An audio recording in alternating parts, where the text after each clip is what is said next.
아침에 즐거우면 하루가 행복합니다. 안녕하세요. 생방송 아침조타의 김경섭입니다. 안녕하세요. 6월 21일 금요일 아침 김지환입니다. 지난 봄부터 시끄러웠던 아프리카 돼지열병 바이러스가 수그러들 기미가 보이지 않고 있습니다. 베트남에서는 이미 250만 두 이상의 돼지가 살처분됐고 중국에서는 100만 마리 이상 죽거나 도축됐다고 하잖아요. 네, 그렇습니다. 아프리카 돼지열병 바이러스가요. 홍콩과 대만은 물론이고요. 북한까지 내려왔다고 합니다. 다행히 북한의 접경 지역인 강원도 양돈 농가에서는 큰 이상이 나타나진 않고 있다고 합니다만 그래도 안심할 상황은 아니라고 하네요. 그래요. 이 멧돼지가 북한 지역에서 내려오는 것을 막기 위해서 접경 지역에 울타리를 치고 있습니다.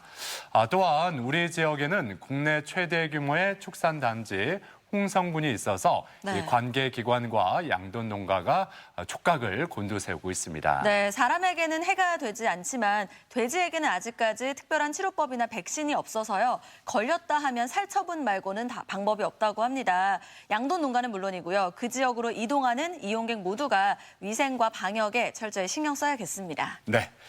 자, 그럼 오늘 날씨부터 알아보죠. 강혜라 기상캐스터. 네, 강혜라입니다.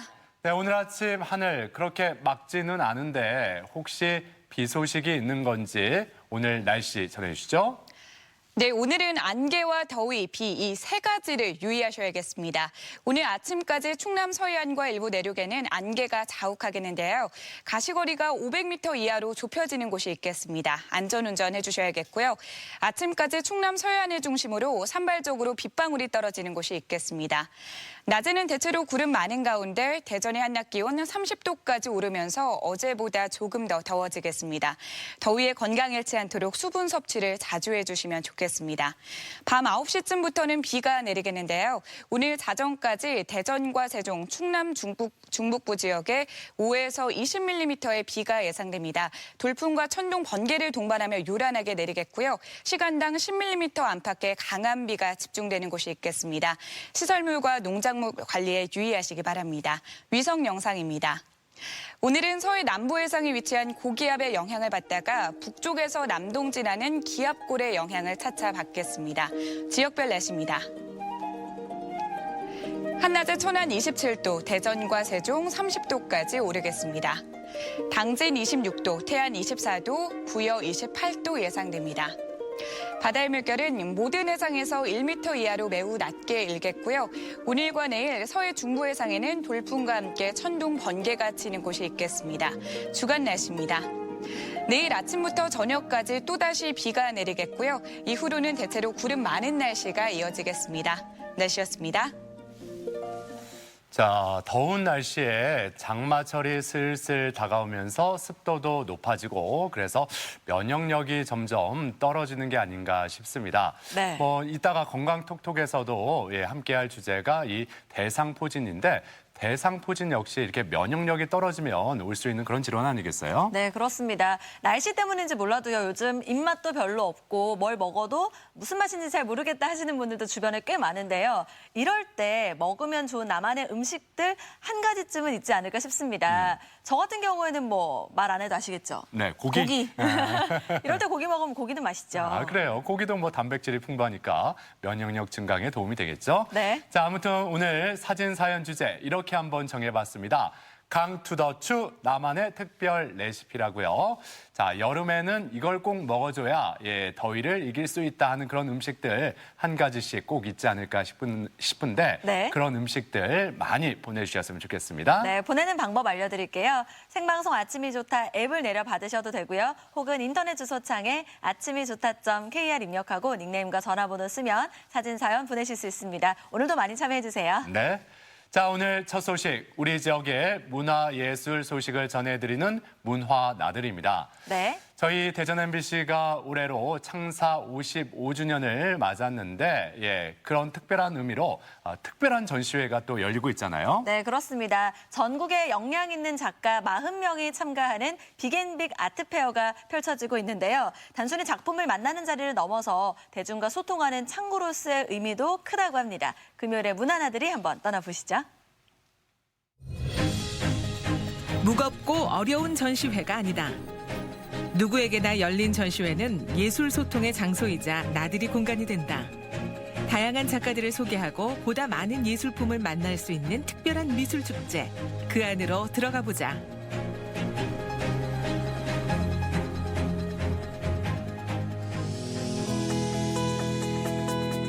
지역의 소식을 전하는 곳이자 매주 다양한 전시가 이루어지는 곳. 이번 주를 시작으로 10주간 이어지는 특별 기획 전시 2019 빅앤빅 아트페어가 진행 중이다.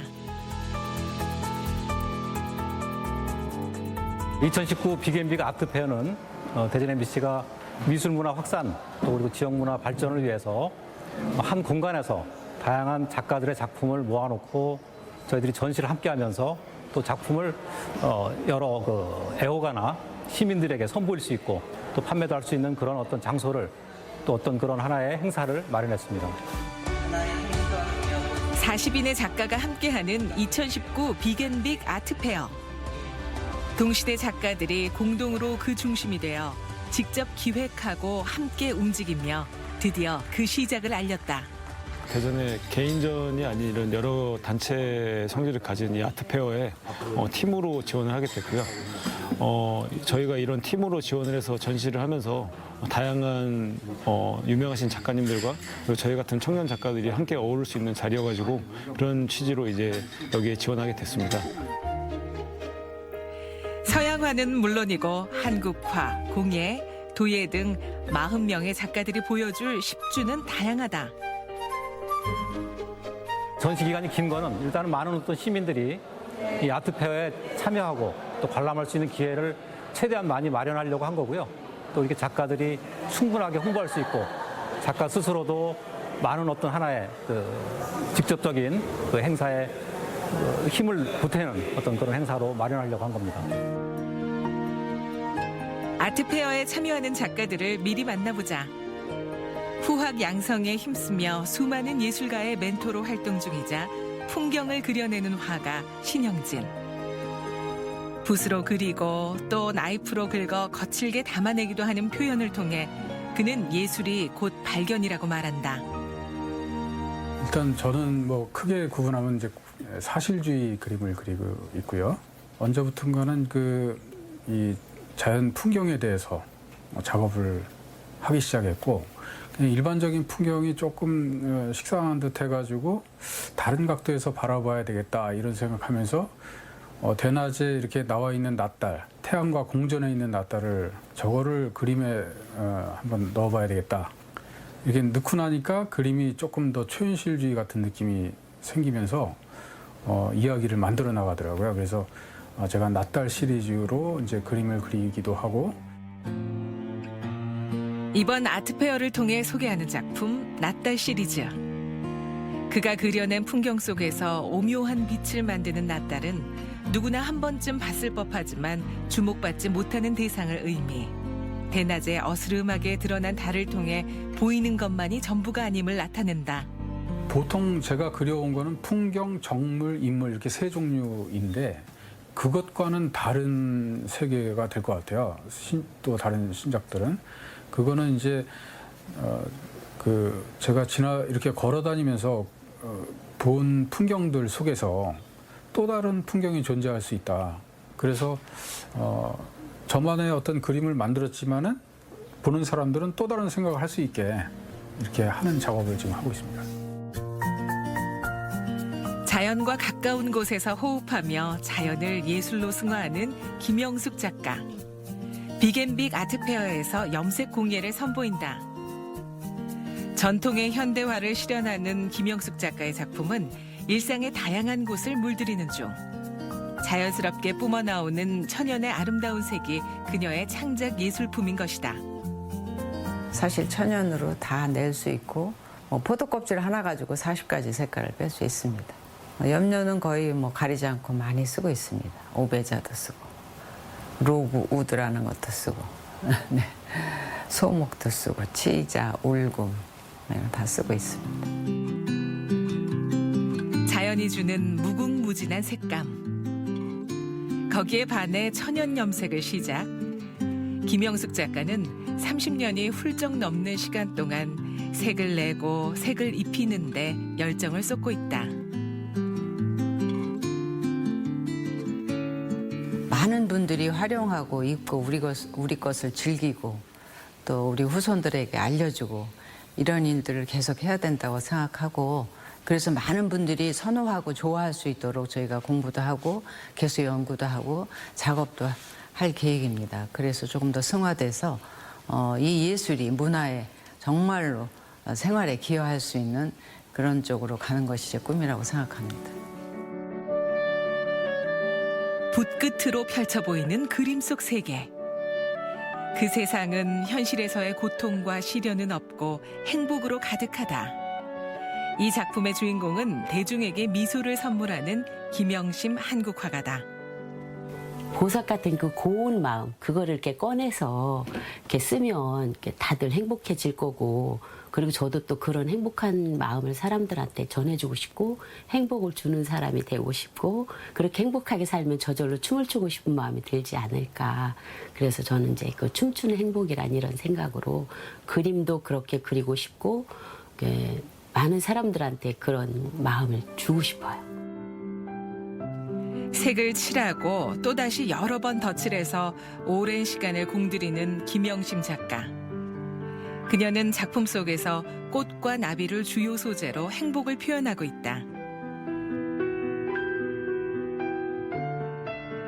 꽃하면 즐겁고 환희심 나고 사랑스러운 마음이 든다라는 그런 생각 항상 가지고 있어서 제가 이제 꽃을 선택하게 된 거고요.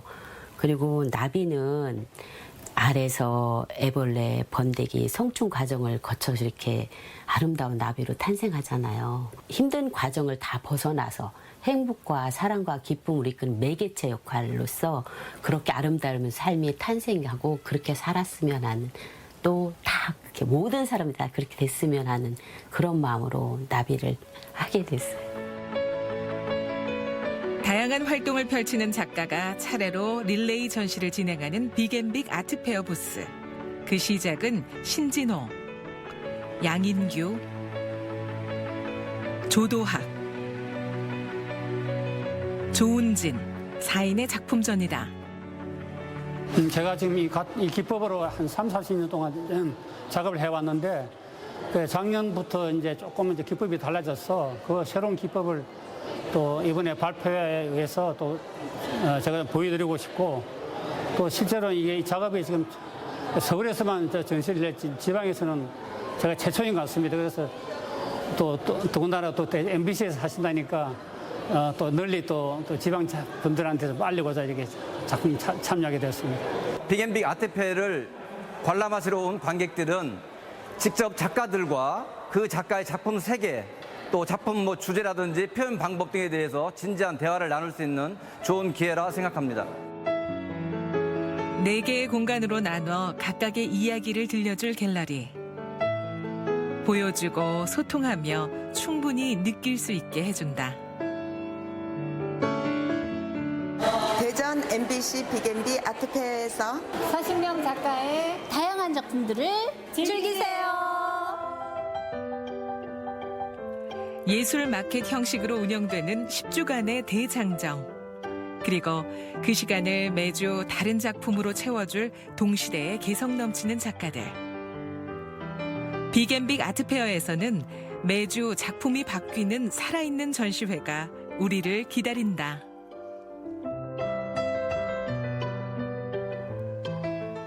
네, 이 4명의 작가가 이 10주 동안 돌아가면서 전시를 여는데 회화부터 공예, 도예까지 다양한 영역의 작품들을 만나볼 수가 있습니다. 네. 이 풍성한 전시로 벌써부터 이렇게 주목을 받고 있죠? 네, 그렇습니다. 매주 수요일마다 전시가 바뀌는데요. 미술 애호가들을 위한 아트마켓도 운영이 되고 있습니다. 대전 MBC 1층 갤러리 M에서 8월 27일까지 운영한다고 하니까요. 열린다고 하니까요. 여름 피서를 이곳으로 오셔도 좋을 것 같아요. 그래요. 좋죠. 네. 시원합니다. 예. 자, 이번에는 이 독특한 만두의 세계로 여러분을 안내해 보겠습니다. 우리가 만두 하면은 간편하게 또 맛있게 먹을 수 있는 그런 음식의 대명사로 꼽잖아요. 네. 예, 그런데 이번에 소개해드릴 만두들은 10년 넘게 어떤 내공이 쌓여서 맛과 모양이 아주 특별하다고 합니다. 화면으로 함께 만나보시죠. 안녕하세요. 만두 외길 인생 10년차 민만두입니다. 만두는 정말 손끝에서 피어난 예술이라고 생각합니다. 이 만두와 함께한 10년은 저에게 정말 선물 같은 시간이었죠. 그런 저에게도 슬럼프가 있었죠. 하지만 그 슬럼프를 이기게 해준 것도 바로 만두입니다. 그게 어디냐면 특별한 만두를 찾아 떠난 민만두의 민 대표. 바삭함은 기본, 처음 보는 비주얼은 콤보. 어디에서도 만나보지 못했던 특별한 만두 맛집의 향연. 만두 장인들의 손끝에서 태어나는 가장 이색적인 만두 만나러 지금 출발해 보시죠.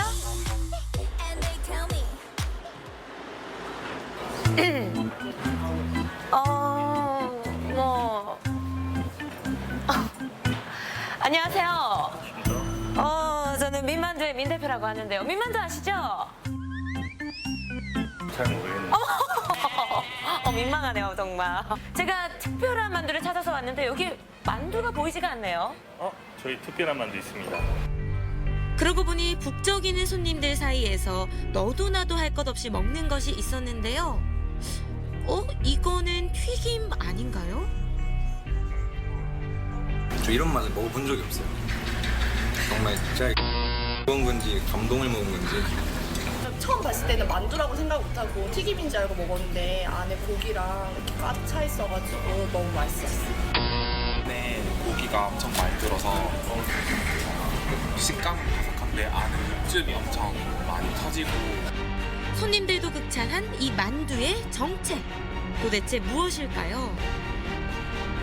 만두의 비밀을 찾아 주방으로 들어가 보는데요. 심상치 않은 주방 분위기.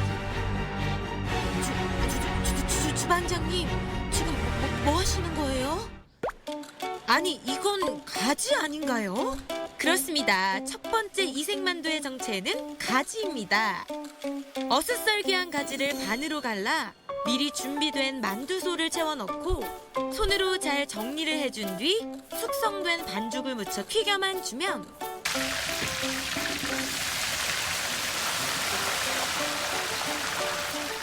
튀김과 만두 그 사이 바삭함이 살아있는 가지만두 완성입니다.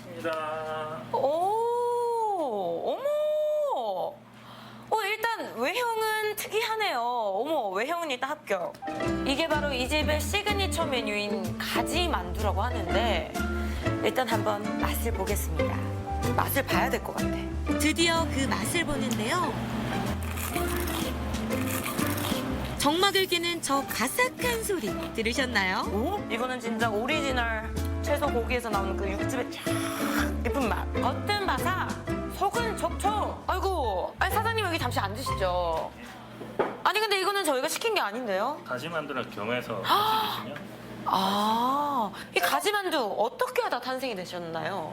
일본 여행 중에 원래는 가지만두가 중국에서 이제 즐겨 드시는 가정식인데 일본에서 처음 접하고 너무 특이해서 가지고 와서 개발을 하게 되었습니다. 안에 육즙도 장난이 아니더라고요. 젤라틴 성분을 넣어서 육즙을 터뜨려서 먹는 샤오롱바오라는 만두가 있는데 거기서 이제 착안을 해서 여러 가지 이제 고생 끝에 만들어 보게 됐습니다. 어머. 그럼 뭐 이 면하고 또 같이 먹으면 맛있다는 말씀이시죠? 면하고 드시면 맛있습니다. 가지만두의 맛을 더해줄 탄탄면. 탄탄면은 고추기름과 참깨 소스를 섞어 만든 양념에 면을 비벼 먹는 중국식 면 요리인데요. 깊게 우러난 육수가 일품인 탄탄면과 가지만두의 조화는 과연 어떨까요? 와, 깊은 국물의 탄탄면 또 담백한 가지만두가 정말 환상궁합입니다. 그 가지만두 정말 새로웠죠. 하지만 제 슬럼프를 깨기엔 역시 부족했어요. 그래서 전 길을 떠났죠. 만두 슬럼프를 이겨내기 위한 민만두의 두 번째 여정. 이곳에서는 어떤 만두가 우리를 기다리고 있을까요? 이거 뭐 특별한 만두가 이제부터 있겠어? 아니 뭐 여기 뭐 특별한 게 있습니까? 뭐 어떡하나? 괜찮네요, 사장님. 잠깐만 기다려보세요.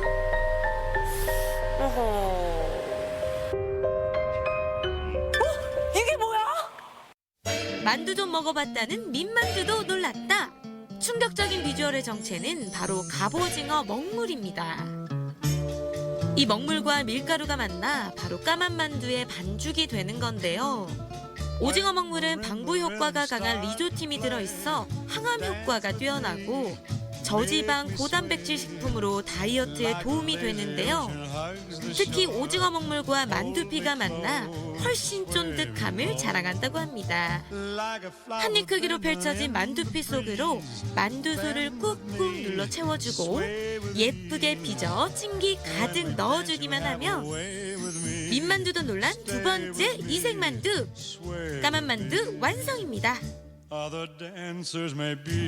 아니 손님, 드시지만 말고 맛 좀 알려주세요. 되게 까만색이라서 신기하게 생각했는데 안에 소도 되게 손으로 하셨는지 씹히는 맛도 있고 느끼한 맛 전혀 되게 맛있어요. 만두 빚은 지 얼마나 되신 거예요? 23년 됐네요. 아이고,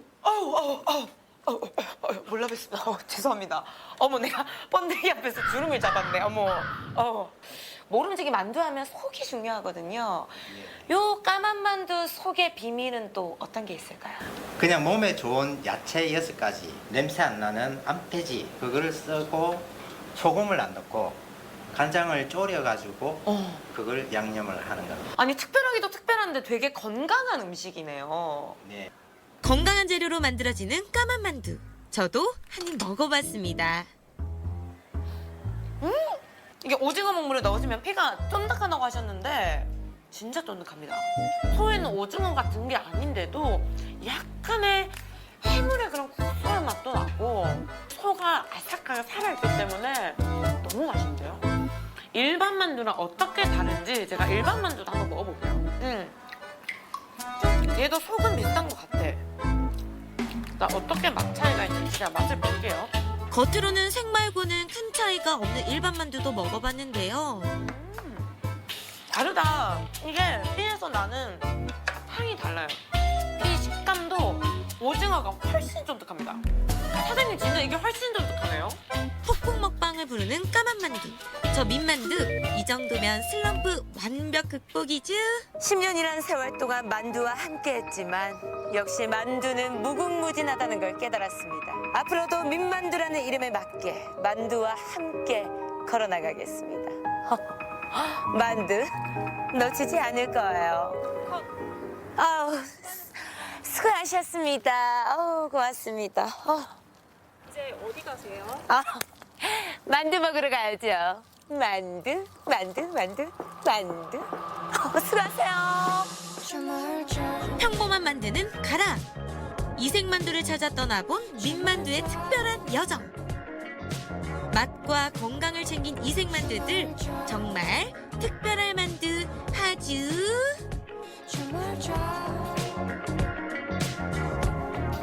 네, 뭐 만두 맛이 거기서 거기지 할 수도 있는데 정말 특이한 만두가 많이 있습니다. 네. 저는 특히 그 가지 만두, 이 튀김 같기도 하고 또 만두 소가 꽉 차가지고 네. 하나만 먹어도 참 든든하겠다라는 생각이 드네요. 네, 게다가 저는요, 그 갑오징어 먹물이 들어간 그 까만 만두가 굉장히 이색적이었습니다. 비주얼도 일단 독특하고요. 왠지 만두피가 쫀득쫀득할 것 같다. 그런 그렇죠. 네, 예. 생각이 들었는데요. 수십 년의 내공만큼이나 정말 이색적이었습니다. 부산의 또 다른 명물이 되지 않을까 싶습니다.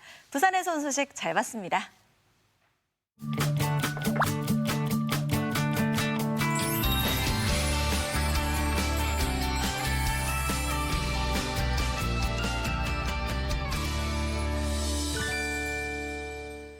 네, 뭐 예전에는 그 연령대별로 나타나는 질환들이 많이 달랐는데 요즘에는 뭐 고혈압, 당뇨처럼 전 세대에 걸쳐서 나타나는 질환들이 늘고 있습니다. 네. 그 중에 하나가 또 바로 대상포진 아니겠어요? 네, 그렇습니다. 무서운 통증으로 유명한 대상포진도요, 원래는 노인성 질환이었다고 합니다. 그런데 요즘은 젊은 세대에서도 나타난다고 하는데요. 대상포진이 왜 생기는지, 그리고 어떤 질환이고 어떻게 치료할 수 있는지 오늘 건강톡톡 시간에 자세하게 알아보겠습니다. 네, 자 오늘 도움 말씀을 위해서 통증의학과 김응돈 교수 나오셨습니다. 안녕하세요. 어서 오세요. 네. 자, 오늘 주제가 대상포진인데 많은 분들이 그 대상포진하면은 면역력이 떨어졌을 때 생기는 질환이다 이렇게 알고 계시거든요. 먼저 그 대상포진이 어떤 질환인지부터 짚어주시죠. 네, 대상포진은 수도를 일으키는 바이러스인 베리셀라 조스터 바이러스, 즉 수도 대상포진 바이러스에 의해서 발생하는 질환입니다. 이 바이러스가 우리 몸에 처음에 들어오게 된다면 우리 몸의 신체 신경절 어딘가에 잠복을 하고 있습니다. 그래서 평상시 같은 경우라면 우리 몸의 면역력이 이 바이러스가 다시 증식하지 않도록 적절하게 잘 억제를 하고 있습니다만 우리가 나이가 들면서 자연스럽게 면역력이 저하된다든지 아니면 다양한 스트레스나 여러 가지 질병으로 면역력이 저하되는 상황이 발생하지 않겠습니까? 그래서 이런 상황에서는 잠복해 있던 바이러스가 다시 재활성화가 시작되면서 해당하는 신경 분절을 타고 피부로 이동을 하게 됩니다. 그래서 피부의 수포와 같은 다양한 피부 질환과 통증을 유발하는 그런 질환입니다. 네. 앞서도 잠깐 언급을 했습니다만 대상포진을 앓는 연령대가 점점 낮아지고 있다고 하는데요. 대상포진 발생률은 어느 정도나 될까요? 전체 발생률은 1000명당 10.4명 정도로 조사가 되고 있습니다. 그리고 여성에서 남성보다 대개 1.5배 정도 더 많이 발생하는 것으로 알려져 있는데요. 평생 유병률은 또 역시 30% 정도로 보고가 되고 있고요. 그러니까 이 말이 무슨 말이냐면 10명 중에 3명 정도는 인생을 살면서 한 번은 생긴다는 뜻이거든요. 그러니까 우리 주위에서 생각보다는 흔하게 볼 수 있는 질환이라고 말씀드릴 수 있겠습니다. 그리고 전체 그 연령이 증가하면서 발생률은 직접적으로 증가를 하게 됩니다. 따라서 60, 70대 연령층에서 가장 많이 발생하는 것으로 조사가 되고 있고요.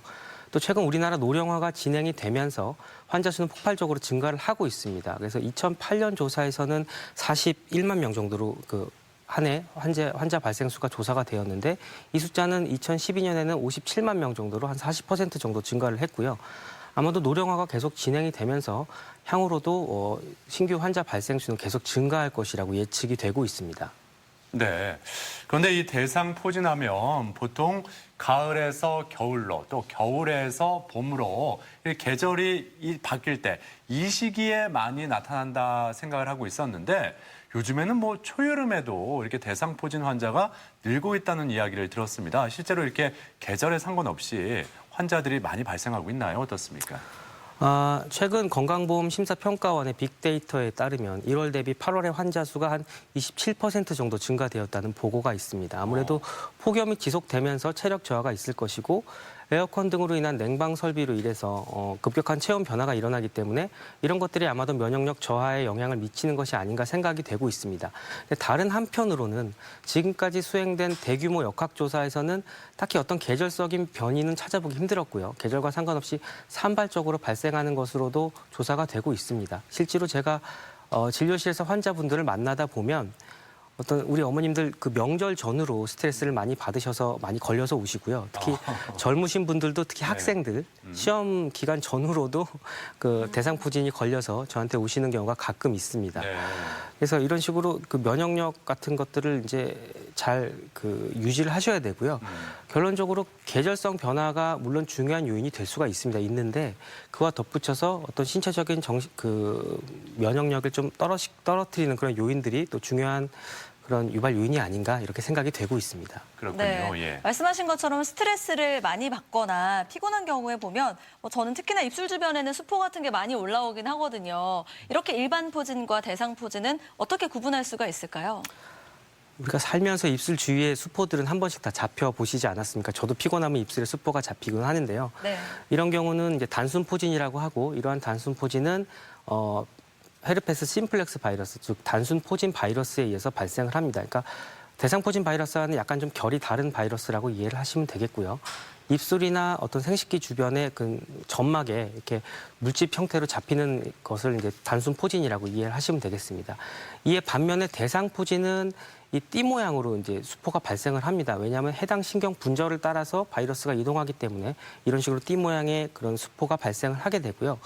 그리고 단순 포진은 사실은 수포가 잡히더라도 통증이 없거나 미미한 경우가 많은데 대상포진은 이게 감각신경 분절을 직접 타고 이동하는 거기 때문에 감각신경절에 손상을 입히게 되고 따라서 극심한 통증을 일으키는 경우가 굉장히 많습니다. 그래서 이런 점 또한 단순포진과 대상포진과의 그런 차이점이라고 할 수 있겠습니다. 네, 그렇군요. 예. 아무튼 이렇게 눈병이라든지 어떤 피부 질환이 일어났을 때 많은 분들이 이게 전염력이 있는 건지 없는 건지 굉장히 이렇게 염려를 하시거든요. 근데 이 대상포진도 면역력이 약한 사람에게는 전파 가능성이 있지 않을까 이런 생각도 들거든요. 예, 어떻습니까? 사실 수두에 대한 면역력이 있는 건강한 성인들은 어떤 전파에 대한 걱정을 하지 않으셔도 될 것 같습니다. 이렇게 들어와도 수두의 형태로 발현되지는 않으니까요. 그리고 대상포진 환자에서 어떤 바이러스는 대상포진 환자의 수포액 내에 존재를 합니다. 그래서 이 수포액 내에 있는 그 바이러스가 그 수두에 대한 면역력이 없는 어린 영유아라든지 그 면역력이 많이 저하된 사람들의 점막을 통해서 그들의 신체로 들어가게 된다면 이론상 수두의 형태로 발현될 수는 있습니다. 그래서 대상포진 그 피부가 이제 급성기, 그러니까 수포가 활발한 시기에는 가족분들끼리 수건을 좀 같이 쓰시는 행동을 삼가시는 것이 좋고요. 특히 집안에 어린 영유아라든지 면역력 저하가 되신 분들이 있는 그런 가정이라면 좀 과다한 신체적인 접촉은 삼가시는 것이 좀 좋지 않나 생각합니다. 그렇군요. 예. 네. 그리고 보통 대상포진 하면 극심한 통증이 대표적인 증상으로 알려져 있는데요. 이런 통증을 포함해서 어떤 증상들이 나타날 수 있는지도 정리해 주실까요? 대상포진이라는 것은 말 그대로 그 띠 모양의 포진이라는 소리거든요. 그러니까 허리띠 대자를 쓰기 때문에 해당 신경 분절을 따라서 어떤 옛날 사모관대 모양으로 허리띠 모양의 분절성 피부 통증과 어떤 피부 병변을 유발하는 질환입니다. 대개 7, 80%의 환자분들한테서 전구 증상이 많이 생기는데요. 이거 전구 증상은 피부 병변이 생기기 전에 이상하게 찌르고 쑤시는 듯한 통증이 있을 수가 있고요. 또 가려움을 동반할 수가 있습니다. 그리고 환자분들에 따라서는 어떤 몸살 감기처럼 근육통을 호소하시는 경우도 많고요. 이 시기에는 사실은 어디 가도 진단이 잘 되지 않습니다. 피부 병변이 없기 때문에. 그래서 예를 들면 허리 쪽 신경에 대상포진이 생기신 분이었는데 허리가 아프고 다리가 저리니까 많은 병원을 다니시다가 결국은 허리 MRI까지 찍고 저한테 오시는 경우도 있었거든요. 그래서 사실 이 진단이 좀 힘들죠. 그래서 이런 전구 증상 시기는 한 2, 3일 정도 지속되고요. 사람에 따라서는 일주일까지 지속되는 경우가 있습니다. 그래서 이런 전구 증상 시기가 지나게 된다면 이제 피부 병변이 시작이 되죠. 그래서 홍진과 뭐 그 빨간 이렇게 피부에 이제 빨갛게 올라오기 시작하고 이제 수포가 잡힙니다. 수포가 한 3일 정도 지나면 이게 농포가 되고요. 이 농포가 한 7에서 10일 정도 지나면 이제 가피가 앉게 되거든요. 즉 딱지가 생기게 되는 것이죠. 이 딱지가 생기는 이 피부 병변은 한 2, 3주에 걸쳐서 점차 치유가 되는 그런 자연 경과를 밟게 됩니다. 네. 그러니까 말씀 들어보니까 그렇다면 이 대상포진이 피부 질환인 건지 신경 질환인 건지 예, 이게 갑자기 또 궁금해지네요. 어떻게 봐야 될까요? 대상포진은 일단 신경질환이라고 이제 피부 질환이기도 하겠지만 신경질환이라고도 말씀을 드릴게요. 이 통증 강도를 우리가 0점에서 10점까지 둔다고 가정을 했을 때 우리가 흔히 산통, 분만통을 한 8점 정도로 우리가 가정을 하거든요. 네. 그런데 제가 외래에서 환자분들을 만나다 보면은 어르신 얼마나 아프세요? 라고 여쭤보면 한 7점, 8점, 9점까지도 호소하시는 분들이 굉장히 많습니다. 그래서 이런 피부 병변 자체가 물론 심할 수도 있겠죠. 바이러스가 신경을 타고 피부까지 나온 최종 형태가 이제 피부 병변이기 때문에 이것 자체로도 물론 통증과 감염을 유발할 수가 있습니다. 하지만 이렇게 통증이 심한 근본적인 원인은 바이러스가 감각신경절 내에서 재활성화되고 본의 아니게 감각신경절을 손상시키면서 나오기 때문에 이렇게 통증이 극심한 것이라고 이해를 하시면 될 것 같습니다. 근데 뭐 남성들은 산통을 겪어보지 않았기 때문에 예, 그 통증을 모르기 때문에 점수 주기가 좀 그런데 말씀하신 걸 들어보니까 여성분들이 특히 산통보다 더 높은 점수, 통증에 대한 점수를 줬다는 이야기일까요? 어떻습니까? 그러니까 느끼는 바가 느끼는 바가 일반적으로 이제 8점 정도를 산통이라고 설명을 하는 거죠, 환자한테. 그러니까 그냥 0점부터 10점까지 딱 제시를 하면 사람들이 헷갈리잖아요. 그래서 빵점이 통증이 없고 10점이 정말 나는 이러느니 죽겠다라는 그런 최악의 통증으로 가정을 하고 8점 정도가 산통으로 가정을 하고 환자분한테 여쭤보면 되게 이제 직관적으로 다 가리키는 거거든요. 그래서 환자분들이 바로 나는 8점, 나는 9점 이렇게 가리킵니다. 그런 경우가 굉장히 많거든요. 그래서 아마도 피부 병변이기도 하지만 대상포진은 조금 신경 손상시키는 그 신경병의 또 일종이기도 하다. 이렇게 인식을 하시는 것이 또 도움이 되지 않을까 생각합니다. 아무튼 통증이 굉장히 심하게 나타난다. 심한 경우는 예, 굉장히 그런 의미겠죠. 심합니다. 예. 네. 앞서 이제 대상포진이 발생하는 원인도 몇 가지 짚어주셨는데 주로 어떤 분들이 더 많이 걸린다 이렇게 볼 수가 있을까요? 우선 나이가 가장 큰 유발인자라고 말씀드릴 수 있겠습니다. 나이가 이제 노화가 진행됨에 따라 직접적으로 그 발생 비율이 증가를 하니까요. 그다음에 여성분들이 제일 많이 생기고요.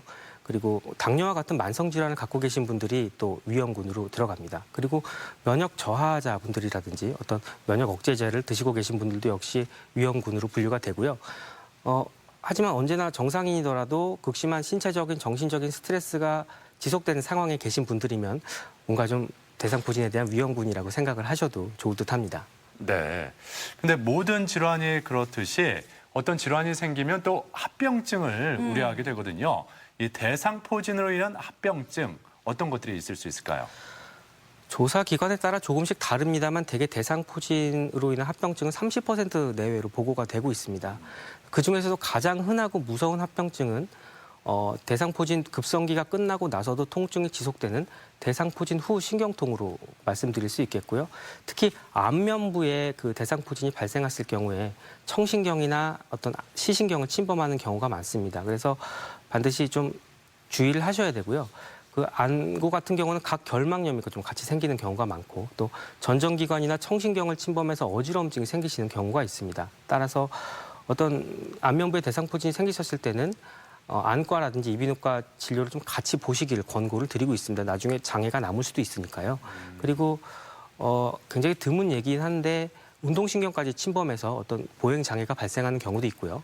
극단적으로는 배변 장애가 남는 경우도 있습니다. 그리고 안면신경 마비가 또 간혹 발생하는 경우도 외래에서 가끔 만나고 있습니다. 네, 그렇군요. 네. 예. 이렇게 합병증이 생기거나 또 병이 더 심해지기 전에 예방하는 것 중요할 것 같은데요. 그리고 치료도 무엇보다 중요하겠죠. 심각해지기 전에 어떤 식으로 치료가 이루어질까요?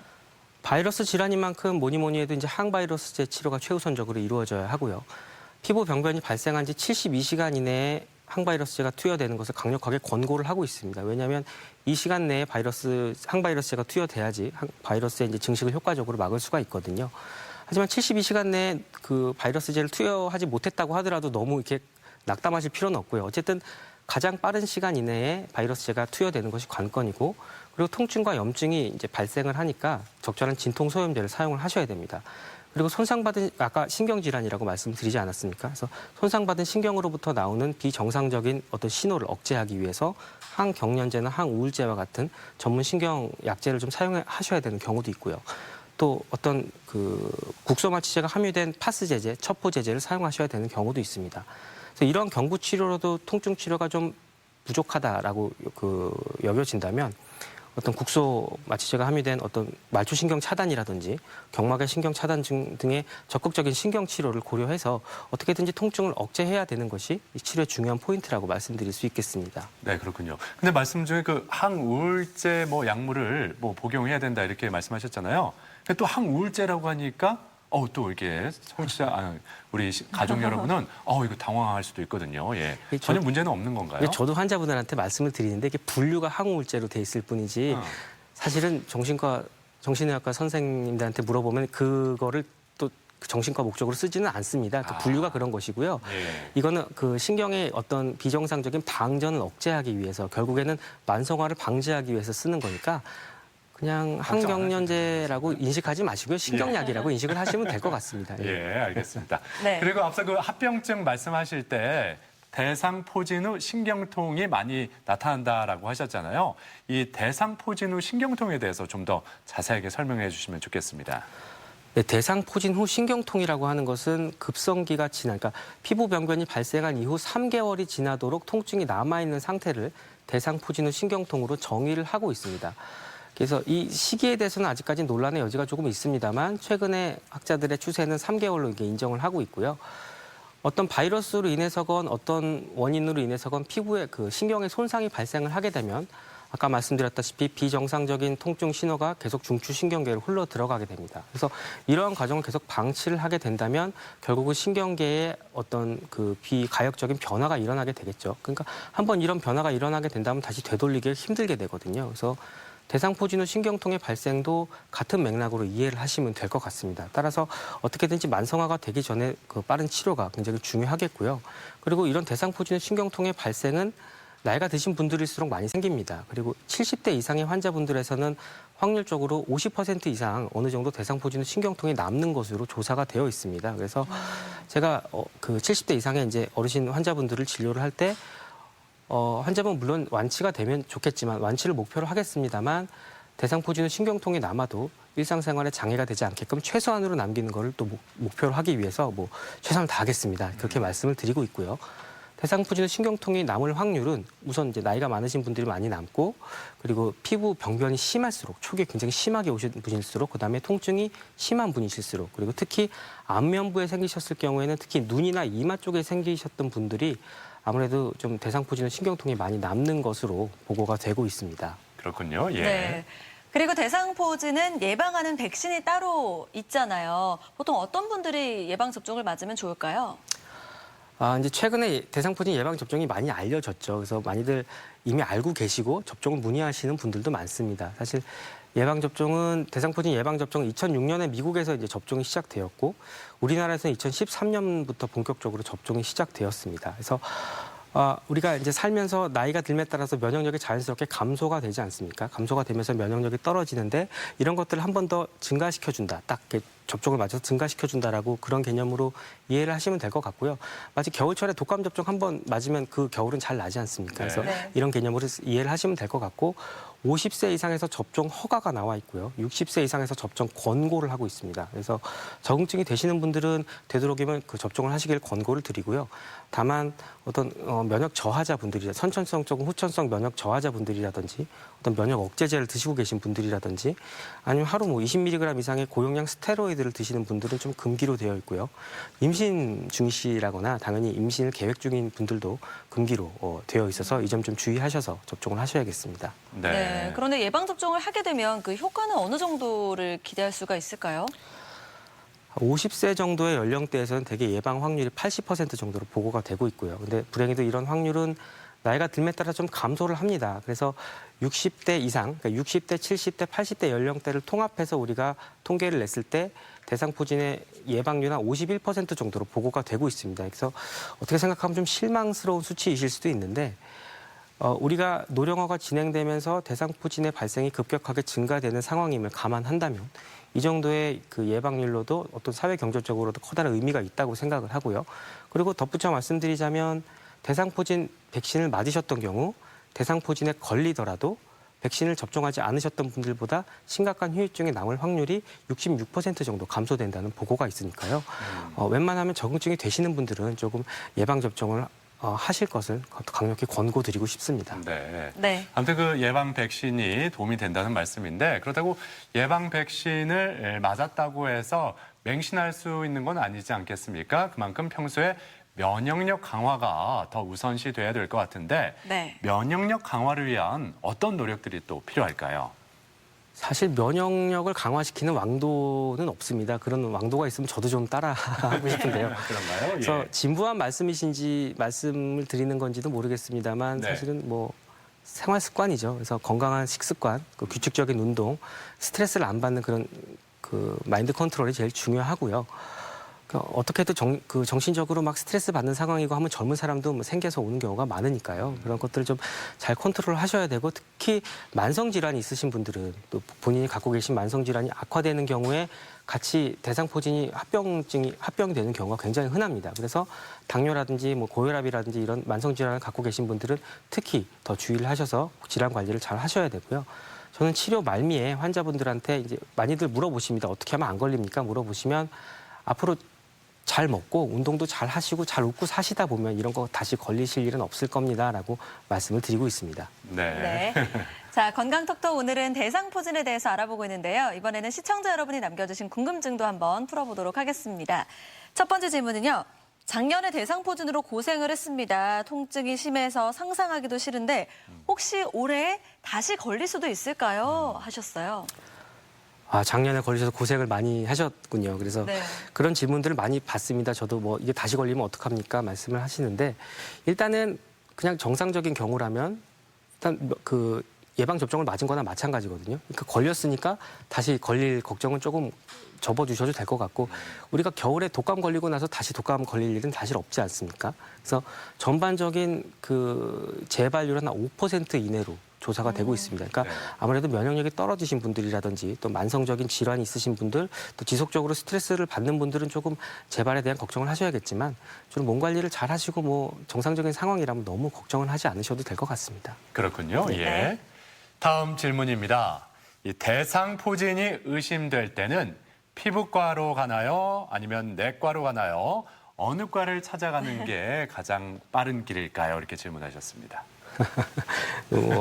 제가 통증의학과긴 하지만 일단은 피부 병변이 심하지 않고 네. 통증이 없는 경우라면 네. 사실 어느 과를 가시건 상관이 없습니다. 관건은 항바이러스제를 빨리 투여받는 것이기 때문에 피부과건 내과건 통증의학과건 빨리 가서 치료를 받으시는 것이 중요하고요. 예. 다만 이게 감각신경절을 침범하는 신경질환이라고 말씀을 드리지 않았습니까? 그래서 네. 많은 많은 경우 통증이 동반이 됩니다. 그리고 아까 말씀드렸다시피 통증을 방치하게 된다면 그게 만성화가 될 확률이 굉장히 높기 때문에 좀 통증이 계속 조절이 안 된다면 통증의학과를 찾아가셔서 신경치료를 받는다든지 아까 말씀드렸던 전문 신경약물을 투여받는다든지 해서 통증을 조절하는 그런 과정이 필요하고요. 네. 저는 이제 대학병원에 있다 보니까 물론 피부 병변이 심하신 분들이 오면 이거 피부 병변도 굉장히 그 자체로도 감염을 유발할 수가 있으니까 또 피부과 교수님과 상의해서 좀 만성적인 관리를 좀 하고 있습니다. 어쨌든 통증을 방치해서는 안 된다는 점이 굉장히 말씀을 드리고 싶고요. 네. 어떻게든지 이걸 조절하시는데 좀 포커스를 맞추셔야 되지 않나 그렇게 생각합니다. 그게 좀 심하다 보면 그냥 어느 한 과만 가는 게 아니라 어떤 협진을 통해서 치료를 그렇죠. 받는 게 더 예, 예. 나을 수도 있다는 맞습니다. 말씀이죠. 예. 네, 알겠습니다.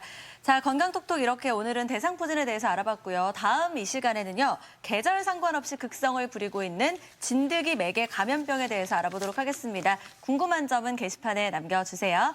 자, 지금까지 통증의학과 김흥돈 교수와 함께했습니다. 오늘 말씀 고맙습니다. 고맙습니다. 감사합니다. 계속해서 우리 지역 날씨 알아봅니다. 강혜라 기상캐스터. 네, 오늘은 낮과 저녁의 날씨가 사뭇 다르겠습니다. 낮에는 대체로 구름이 많은 가운데 대전의 한낮 기온은 30도까지 오르며 어제보다 조금 더 더워지겠습니다. 무더위에 지치지 않도록 건강관리 잘해주셔야겠습니다. 밤 9시쯤부터는 비가 내리겠는데요. 오늘 자정까지 대전과 세종, 충남 중북부 지역에 5에서 20mm의 비가 예상됩니다. 돌풍과 천둥, 번개를 동반하며 요란하게 내리겠고요. 시간당 10mm 안팎의 강한 비가 집중되는 곳도 있겠습니다. 시설물 관리와 안전사고에 유의하시기 바랍니다. 위성 영상입니다. 오늘은 서해 남부 해상에 위치한 고기압의 영향을 받다가 북쪽에서 남동진하는 기압골의 영향을 차차 받겠습니다. 지역별 날씨입니다. 한낮에 천안 27도, 대전과 세종 30도까지 오르겠습니다. 당진 26도, 태안 24도, 부여 28도 예상됩니다. 바다의 물결은 모든 해상에서 1m 이하로 매우 낮게 일겠고요. 오늘과 내일 서해 중부 해상에는 돌풍과 함께 천둥, 번개가 치는 곳이 있겠습니다. 주간 날씨입니다. 내일 아침부터 저녁까지 또다시 비가 내리겠고요. 이후로는 대체로 구름 많은 날씨가 이어지겠습니다. 날씨였습니다. 생방송 아침이 좋다는 항상 가족 여러분의 참여를 기다리고 있습니다. 방송 보시면서 궁금했던 점이나 좋은 방송 소재 있으면 언제든지 연락만 주시면 되겠습니다. 네, 오늘은 여러분께서 맛있는 음식 이야기 많이 보내주셨거든요. 하나씩 보겠습니다.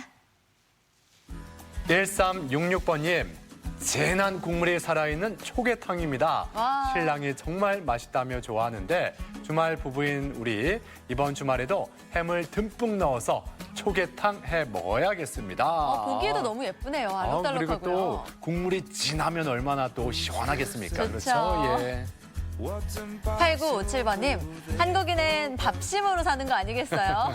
제 이열치열 여름 보양식은 차돌 된장찌개여유. 아, 차돌 된장찌개. 어우, 맛있죠. 너무 그 차돌 좋네요. 그냥 고소하면서도 된장과 잘 어우러져가지고 느끼하지도 않고. 맞아요. 아이고. 자, 8904번님. 여름이면 항상 생각나는 음식, 명태조림입니다. 올해도 어김없이 친구들과 먹고 왔는데 매콤한 양념 때문에 밥이 술술 잘 넘어갑니다. 시간 되면 또 먹으러 가고 싶습니다. 명태조림이 진짜 밥도둑이에요. 그럼요. 예. 남은 양념까지 싹싹 긁어 거기에 먹잖아요. 비벼 먹어서. 네. 예. 0795번님, 시원한 콩국수와 닭백숙을 꼭 해먹습니다. 아이들도 콩국수와 닭백숙을 좋아해서 그런지 여름을 건강하게 보낼 수 있답니다. 아, 콩국수도 좋고 닭백숙도 닭백숙도 좋고 예. 자, 7658번님, 여름에는 시원한 메밀묵으로 묵밥을 해 먹습니다. 차게 식힌 육수에 국간장으로 간을 맞추고 메밀묵과 묵은 김치에 육수를 부으면 완성이 되죠. 간단하면서도 시원한 별미입니다. 진짜 시원하죠. 그래요. 이런 묵밥 아이들도 참 좋아하죠. 맞아요. 예. 8645번님, 여름에는 뭐니 해도 냉면만한 게 없습니다. 시원한 냉면 한 그릇에 더위가 싹 사라지네요. 그리고 삼겹살로 원기 회복하면 더운 여름 겉들이 넘길 것 같습니다. 고기 좋아하는 김지원 아나운서는 그 고기를 냉면에 이렇게 딱 이렇게 돌돌 말아서 먹잖아요. 그렇죠? 맞아요. 양념갈비도 예. 냉면이랑 먹으면 정말 맛있어요. 8844번님, 집에서 가족들과 함께하는 바베큐, 여름을 즐기는 별식 중에 하나입니다. 가족들이 맛있게 먹는 걸 보면 온종일 고기 구울 수 있을 것 같습니다. 이렇게 고기 구울 수 있는 집이어서 너무 부러운데요. 이런 공간이 있다는 게 그렇죠? 네. 예. 3343번님, 이열치열이라고 하고요. 저는 더워도 뜨거운 국물을 포기할 수가 없습니다. 샤브샤브 건더기랑 뜨거운 국물을 땀 흘리며 먹고 나면 속도 든든하고 편안하답니다. 거기다가 시원한 맥주 한 잔. 아, 좋죠. 마지막이 제일 중요한 것 같네요. 시원하게 느껴집니다. 예. 자, 이렇게 오늘도 많은 가족 여러분이 나만의 특별한 레시피 소개해 주셨는데 모든 분들께 감사드리고요. 세 분께 행운을 전해드리겠습니다. 네, 계속해서 우리 지역의 문화 행사 소식도 알려드릴게요. 영화의 이면을 만날 수 있는 미술과 영화, 기생충부터 어벤져스까지의 강연이 29일 오후 3시 대전 시립미술관 강당에서 펼쳐지고요. 유망주들이 펼치는 6월의 실내악 향연은 23일 오후 5시 대전 예술의 정당 앙상블홀에서 만날 수 있습니다. 심즉불 불상 조각전은 7월 25일까지 대전 전통나래관 기획전시실에서 이어집니다. 폭소 콘서트 얌모가 26일 저녁 7시 30분 당진 문예전당 대공연장에서 펼쳐집니다. 모차르트 오페라 코지판 투테는 22일 저녁 7시 세종시 세종문화예술회관에서 마련되고 행복을 그리는 화가 에바 알머슨 인 천안전이 8월 25일까지 천안예술의 전당 미술관에서 계속됩니다. 우리 지역의 문화 행사 축제와 함께 즐거운 시간 만들어 가셨으면 좋겠습니다. 대추 집산지로 유명한 논산 연산면. 이곳에 톡톡 튀는 체험거리로 활력을 불어넣는 마을이 있습니다. 연산역 기차 체험부터 어린이 농촌 체험까지 인싸 여행의 필수 코스로 꼽히는 연산 대추꽃 피는 마을로 다음 주 월요일에 떠나보겠습니다. 네, 요즘에 소아과에 가면은 절반 이상이 수족구 환자라고 합니다. 네. 6월부터 8월까지 많이 나타나는데 특히 올해는 이른 더위 때문에 4월부터 지금 극성을 부리고 있잖아요. 네, 그렇습니다. 가벼운 감기 증상처럼 나타나지만요. 손이나 발, 입안에 빨간 반점이나 물집이 잡히는 경우도 있다고 합니다. 워낙에 먹지 못하다 보니까 아이도 부모도 고생하는 질환이라고 하는데요. 무엇보다 위생 상태가 중요하다고 하죠. 그럼요. 예. 아이들이 가지고 노는 장난감이나 물건 소독 잘하고 아이들이 많이 모이는 환경에서는 위생 관리에 더욱 철저히 신경을 써야겠습니다. 네. 자, 아무튼 이번 주말과 휴일도 가족 여러분 모두 건강하게 보내셨으면 좋겠습니다. 저희는 다음 주 월요일 아침 8시 30분에 다시 인사드리죠. 함께해 주신 여러분 고맙습니다.